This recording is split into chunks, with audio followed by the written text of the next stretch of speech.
अस्सलामुअलैकुम दोस्तों, welcome the back the welcome और दिल से करते हैं खुशामदीद आप दोस्तों को ड्रामेबाज गुरु पर। और आज हम ड्रामा सीरियल बदनसीब का अगला टीसर प्रोमो लॉन्च कर दिया गया है। उसके हवाले से कुछ बात करनी है। तो सीन कुछ ऐसे होते हैं कि भाई माँ अपने बेटे को कहती है, बेटा मुझसे वादा करो एक कि आप आज तुम जो ना हमको कॉल करोगे। लेकिन बेटा कहता है मैं जो ना कॉल नहीं करूँगा। और इधर सिर्फ माँ बेटे का सीन ये दिखाया, माँ और बेटे का सीन ये दिखाया गया कि बेटा बात सुनो ज़रा, तुम बताओ तूने मोहम को रिजेक्ट क्यों किया? आखिर क्या वजह है? कोई ना कोई वजह तो होगी ना। वजह ये है कि भाई बेटा जी फरमाता है मैंने जो ना रिजेक्ट इसलिए किया ताकि मुझे दुआ पसंद है। यार आखिर क्या होगा इस ड्रामे का बदनसीब का?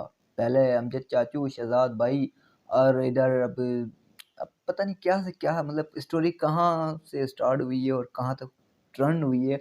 अब मतलब आगे जाके ड्रामा इतना इंटरेस्टिंग होने वाला है कि आप लोग क्या बताऊँ यार। तो बस छोटी सी रिक्वेस्ट है, छोटी सी अपील है आप दोस्तों से यार, फेसबुक वालों से। इतना अच्छा खासा हमें सपोर्ट कर रहे हैं, रिस्पांस दे रहे हैं, दिल से शुक्रिया। फेसबुक की पब्लिक यार, ड्रामेबाज गुरु की तो जाएं यार, यूट्यूब चैनल पर सब्सक्राइब कर रहे हैं यार। बस एक छोटी सी रिक्वेस्ट हमारी यही है। तो इंशाल्लाह मिलते हैं नेक्स्ट वीडियो में, तब तक के लिए अल्लाह हाफिज़।